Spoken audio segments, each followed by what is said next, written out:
ലഹരി വസ്തുക്കൾ ഉപയോഗിച്ച് മരിക്കുന്ന ആളുകളെക്കാൾ കൂടുതലായിരിക്കും ഇപ്പോഴത്തെ പച്ചക്കറികൾ കഴിച്ചുങ്ങാണ്ട് മാരക അസുഖങ്ങൾ വന്ന് മരിച്ചു വീഴുന്ന ആളുകളുടെ എണ്ണം എന്ന് പറഞ്ഞാൽ നിങ്ങൾ വിശ്വസിക്കുമോ? കാർബൈഡ് എന്ന് നിങ്ങൾ കേട്ടിട്ടുണ്ടോ? പഴങ്ങളും പച്ചക്കറികളും എല്ലാം പെട്ടെന്ന് പഴുക്കാൻ വേണ്ടി ഇപ്പൊ വളരെ സാധാരണമായി ഉപയോഗിക്കുന്ന ഒരു രാസവസ്തുവാണ് കാൽസ്യം കാർബൈഡ്. ഇത് കൂടുതലായി കാണപ്പെടുന്നത് തക്കാളി, വാഴപ്പഴം, മാങ്ങ എന്നിവയിലാണ് എന്നൊക്കെയാണ് റിപ്പോർട്ടുകളിൽ നമുക്ക് കാണപ്പെടുന്നത്. പക്ഷേ ഇത് ഒട്ടുമിക്ക എല്ലാ ഫ്രൂട്ട്സിലും വെജിറ്റബിൾസിലും ഒക്കെ ഉപയോഗിക്കുന്നുണ്ട് എന്നാണ് സത്യം. ഇനി കാൽസ്യം കാർബൈഡിന്റെ വളരെ അപകടകരമായിട്ടുള്ള ഒരു സംഭവം എന്താണെന്ന് വെച്ചാൽ, സാധാരണയായിട്ട് 4 ദിവസം മുതൽ 10 ദിവസം വരെ എടുത്തു പഴുക്കുന്ന പല ഫ്രൂട്ട്സും പച്ചക്കറികളും കാൽസ്യം കാർബൈഡ് ഉപയോഗിക്കുന്നത് മൂലം വെറും 12 മണിക്കൂർ മുതൽ 48 മണിക്കൂറിന്റെ ഉള്ളിൽ ഈ പഴങ്ങളും പച്ചക്കറികളും ഒക്കെ പഴുക്കും. അത്രയും വലിയ അപകടകരമായിട്ടുള്ള ഒരു രാസവസ്തുവാണ് ഈ കാൽസ്യം കാർബൈഡ്.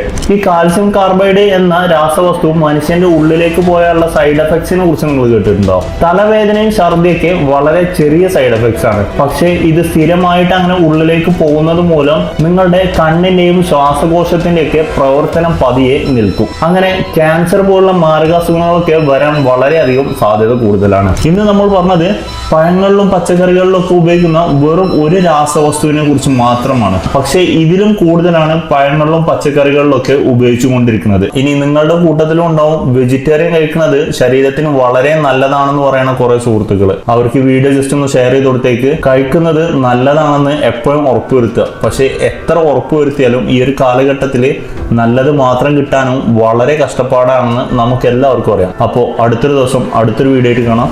Thank you.